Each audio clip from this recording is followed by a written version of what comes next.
This is your WLCX Daily News Roundup for the Eagle 1490 AM in La Crosse.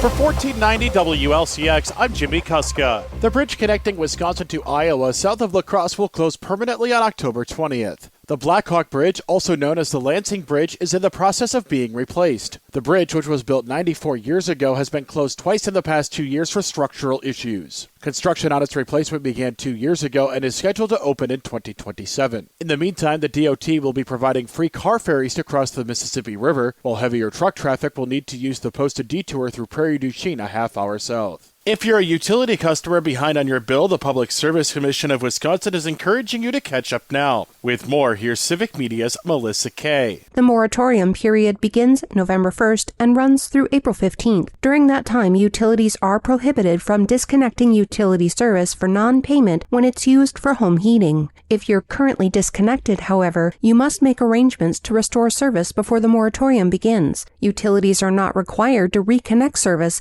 until payment arrangements have been made. You can make arrangements directly with your provider or apply for financial assistance. You can find more information and links at energyandhousing.wi.gov.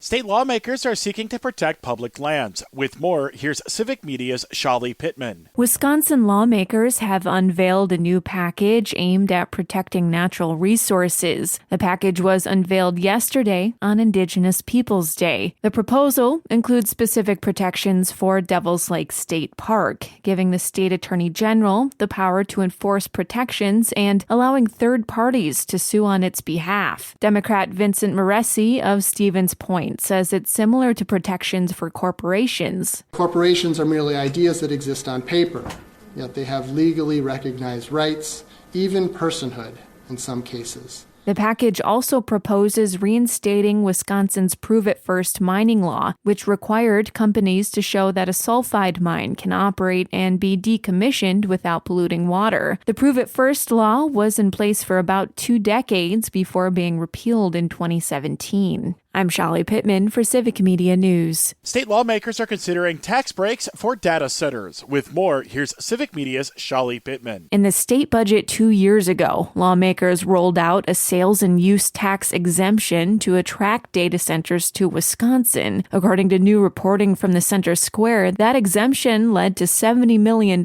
in foregone sales tax in just the first 2 years. But the bill left out tax breaks for co-located centers, which serve multiple businesses under one roof. A bill described as a technical change would expand the definition so those centers can qualify too. One company pushing for the change is Arc Data Centers, which has a site near Appleton. They say their original law blocked them from credits and they lost business to other states. Just this year alone, we've had 10 different customers come forward that basically said, we would love to come here. However, the lack of your tax incentive to help us is not amenable for our business plan, and we've gone to other states. CEO John Kehoe speaking during a public hearing earlier this month. The bill is sponsored by a handful of state lawmakers, all Republicans, including Representative Robert Whitkey of Caledonia, a village in southeastern Wisconsin, where Microsoft was recently met with community opposition to a planned data center. The company announced it would find a different site. Wisconsin has nearly 4 dozen data centers throughout the state, according to a map from datacentermap.com. More than half are located in southeastern Wisconsin. I'm Shali Pittman for Civic Media News. Are you interested in serving on a city committee? La Crosse's city government is currently looking for volunteers to serve on 8 different committees and boards, including the Redevelopment Authority, Police and Fire Commission, Neighborhood Revitalization Commission, Floodplain Advisory Committee, Housing Authority, Building and Housing Appeals Board, Bicycle Pedestrian Advisory Committee, and Room Tax Commission. If you're interested, you can fill out an application on the City of La Crosse website.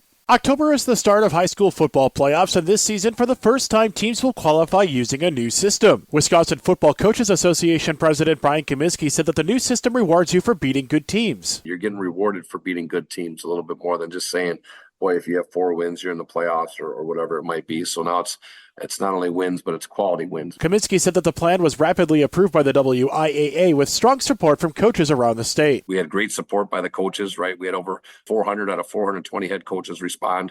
And I think it was like 88, 89% of the coaches were all in favor of this. The 8-player playoff bracket was announced last Saturday, with the 11-player playoff bracket to be announced this Saturday. In addition to figuring out who makes the playoffs, the new system also seeds each team and assigns them geographically between 4 regions, a process that used to be done in the past by humans with the aid of computer formulas. Teams also know which division they are playing in at the start of the season. In the past, the divisions were set by dividing the qualifying teams equally between divisions the day after the regular season ended. You can see the playoff qualifying report for football and details on the new playoff qualification system on the WIAA website. Download the free Civic Media app now at civicmedia.us/app. For $14.90 WLCX, I'm Jimmy Kuska. Yelich in a slump. Hi, I'm Mike Clemens with sports, baseball. It's the Brewers and the Dodgers tonight in L.A. for Game 3 of the National League Championship. The Brewers' Christian Yelich looking for his first hit of the series. He's 0 for 7 with a walk and 3 strikeouts. Yelich hasn't had a hit in his last 17 at-bats and was asked about his performance so far in the postseason. Not the best, I started out good and then kind of just hit a little bit of a rough patch here the last few games. An unfortunate time for that to happen, but I've got to be better. I got to figure it out, and it's just how it goes. The Dodgers up 2-0 in the best-of-7 series. NFL, Packers holding practice, preparing for Sunday's game in Arizona against the Cardinals. College football, the Wisconsin Badgers have lost 4 in a row, and on Saturday, they host the number 1 ranked team in the nation, the Ohio State Buckeyes. If you're going to go out there and you're going to do anything against number 1 team in the country, you can't be held back by, being perfect, because being perfect is not going to get us what we need to get. That's Badgers head coach Luke Fickell with Sports. I'm Mike Clemens. That's your WLCX Daily News Roundup from Civic Media. Subscribe to this podcast on Spotify, Apple, or wherever you find your podcasts. Find more news at lacrosseeagle.com.